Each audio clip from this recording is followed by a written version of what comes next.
Hello ग्रेटिट्यूडर्स, आप सबको हमारी तरफ से होली की बहुत बहुत शुभकामनाएं और बधाई। उम्मीद करते हैं आज का दिन आप लोगों के जीवन में एक नया रंग भर देगा और मेरी तरफ से आप सबके लिए यही बेस्ट विशेष है कि अपने जीवन को भी इस तरह के सतरंगे रंगों से रंगें। तो आज के वीडियो में खास क्या डिस्कस करना है, हो'ओपोनोपोनो प्रेयर का जादू दिन प्रतिदिन मुझे प्रभावित करते ही चले जा रहा है। दोस्तों, आज मैं आप लोगों के साथ शेयर करने जा रहा हूँ हो'ओपोनोपोनो का एक और चमत्कारी फ़ायदा। जी हाँ, वैसे तो हो'ओपोनोपोनो को हम लोग किसी भी चीज़ के लिए, किसी भी प्रॉब्लम के लिए इस्तेमाल कर सकते हैं। कई सप्ताह से मैं जो हो'ओपोनोपोनो को लेकर एक्सपीरियंस कर रहा हूँ उसी का एक छोटी सी झलक आप लोगों के साथ मैं शेयर करूँगा आज। दोस्तों, कल ही रात की बात है। कल मेरे सर पर बहुत पेन हो रहा था, काम का बहुत ज़्यादा प्रेशर होने के कारण और कंटिन्यूसली सिस्टम के सामने बैठकर काम करने के कारण सर मानो दर्द से फटा जा रहा था। कुछ सुझाव समझ नहीं आ रही थी कि क्या करें। मेडिसिन मैं जल्दी लेता नहीं हूँ, इस वजह से मैं मेडिसिन को अवॉइड ही करता हूँ।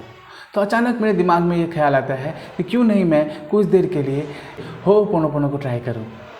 तो मैंने डॉक्टर जॉय वेटेल की लिखी गई ज़ीरो लिमिट बुक से ये सीखा है कि आपके शरीर में कभी भी अगर किसी भी तरह की कोई पेन हो, कोई मुश्किल हो, कोई दर्द हो, तो आप हो'ओपोनोपोनो को पूरा नहीं कह के आप सिर्फ ये 3 फेज यानी I love you, in 3 phase को अगर आप अपने उस पेन के जगह पर हाथ रख के कुछ देर के लिए अगर दोहराएं तो आपको सच में रिलीफ मिल जाता है। और यही बात मेरे दिमाग में उस वक्त क्लिक करता है। तो मैंने सोचा कि क्यों नहीं मैं इस टेक्निक को एक बार अपने ऊपर एक्सपीरियंस करके देखूं। तो मैंने बिल्कुल वैसा ही किया दोस्तों कि कुछ देर के लिए मैंने अपने काम से ब्रेक लिया, अपने रूम के सारे लाइट्स को ऑफ किया, घर को बिल्कुल काम और पीस बनाकर बेड पर लेट गया। उसके बाद मेरे सर पर जो बहुत ज़ोरों की पेन हो रही थी उस पर मैंने अपना हाथ रखा, अपने सर पर इस तरह से हाथ रखकर कंटिन्यूसली लगभग 10 से 15 मिनट, हार्डली मैंने जब वो टाइम देखा तो देखा कि 14 मिनट हो रहे थे।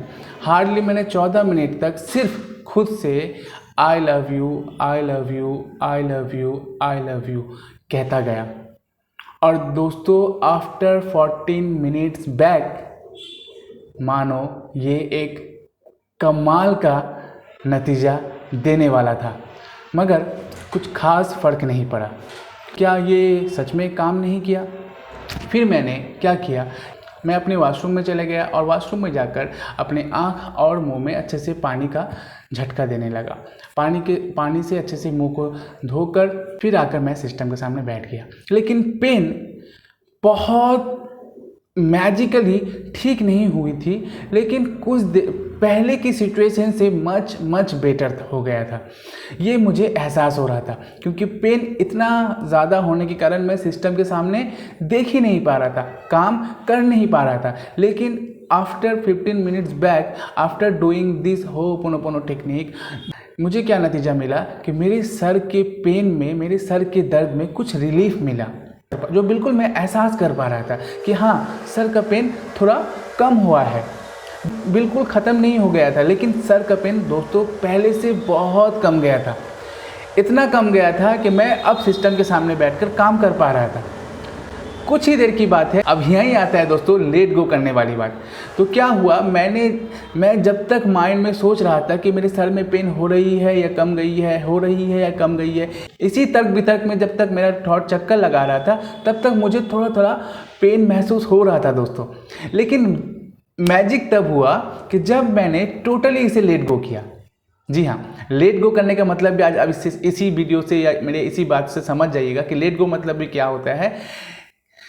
कि जैसे ही मैंने अपने दिमाग को किसी और चीज़ पे स्विच किया, मानो टीम कलीग के साथ बहुत ही इंटरेस्टिंग कम्युनिकेशन चल रही थी और मैंने जैसे ही उसमें पार्टिसिपेट किया और कुछ देर के लिए मैं उसमें जैसे ही इन्वॉल्व हो गया उस इंटरेस्टिंग कम्युनिकेशन में, और बहुत देर तक हमारी कम्युनिकेशन चली और बहुत मज़ेदार रही वो इवेंट। आफ्टर दिस इवेंट मैंने ये फील किया कि अरे मुझे तो सर में पेन था। मैंने तो इस सर के पेन के लिए कुछ देर पहले होपोनोपोनो ट्राई किया था, लेकिन और उसमें मुझे रिलीफ भी मिला था, लेकिन वो पूरा गया नहीं था।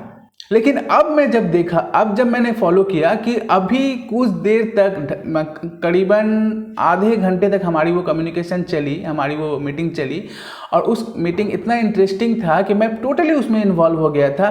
और यही कारण था कि मैं अपने सर के दर्द को बिल्कुल ही भूल चुका था कि हाँ, मेरे सर में कोई दर्द हो भी रहा है या नहीं, क्योंकि मेरे माइंड में वो सब कुछ, मेरे माइंड में वो पेन को लेकर और कोई थॉट चल ही नहीं रहा था। टोटली वो शट डाउन हो चुका था, और मेरे माइंड में बस वही चीज़ चल रही थी जो मुझे अच्छा लग रहा था। आप समझ रहे हैं ना? तो क्या हुआ दोस्तों कि जैसे ही मैंने अपने उस पेन वाले थॉट को लेट गो कर दिया, मतलब भूल गया कुछ देर के लिए, और दूसरे चीज़ में अपने फोकस को शिफ्ट कर दिया, दूसरे चीज़ में अपने माइंड को इन्वॉल्व कर दिया, तो मानो दर्द छू हो गया। तो इससे ही कहते हैं दोस्तों लेट गो करना। किसी चीज़ को जब चाहते हैं तो उसके लिए प्रार्थना करें, और फिर अपने माइंड को उसी चीज़ में लगाए नहीं रखें, दूसरे ऐसे इंटरेस्टिंग चीज़ों में लगाएं जिससे करके आपको अच्छा फील होता है, खुशी फील होता है। तो इससे फ़ायदा क्या होगा, जो चीज़ को आप कर रहे हैं उसमें करने में भी आपको अच्छी फीलिंग आएगी, और जो चीज़ आप चाहते थे कि वो हो जाए वो भी ऑटोमेटिकली हो जाएगी। तो ये कल मैंने एक्सपीरियंस किया दोस्तों, और मुझे लगा कि ये होपोनोपोनो के बेस पर इस वीडियो को आप लोगों के साथ शेयर जरूर करना चाहिए। इस थॉट को, इस अमेजिंग एक्सपीरियंस को आप लोगों के साथ शेयर करना बहुत ही फ्रूटफुल और हेल्पफुल साबित होगा आप सबके लिए। तो आप लोग भी कोशिश करें दोस्तों कि जब भी किसी मैनिफेस्टेशन टेक्निक को यूज़ करें तो उस टेक्निक को करने के बाद कोशिश करें कि सकारात्मक रहें, खुश रहें, और अपने दिमाग को ऐसे चीज़ों पे लगाएं जिससे करके आपको खुशी मिलती है। ओके, अगर आप अपने मैनिफेस्टेशन टेक्निक को करने के बाद डरते हैं, हाँ, आप सपोज कीजिए आप सकारात्मक वाक्य खुद से कह रहे हैं, कुछ देर के बाद ही फिर से आपके अंदर वो डर आ जाता है कि ये होगा या नहीं होगा, कब होगा, कैसे होगा, इस तरह के नकारात्मक भाव अगर आपके अंदर आ जाती है तो आपका वो पूरा मैनिफेस्टेशन टेक्निक जो है वो पूरा लैप्स कर जाएगा, पूरा वेस्ट हो जाएगा दोस्तों, और आपको कोई नतीजा नहीं मिलेगा। तो यही मैंने अपने कल के रियल एक्सपीरियंस से आप लोगों के साथ ये थॉट शेयर किया। उम्मीद करते हैं ये वीडियो आप लोगों के लिए बहुत हेल्पफुल साबित होगा। अगर हेल्पफुल साबित हो तो हमारे साथ जुड़े रहें, और इस वीडियो को अपने दोस्तों के साथ भी ज़रूर शेयर करें।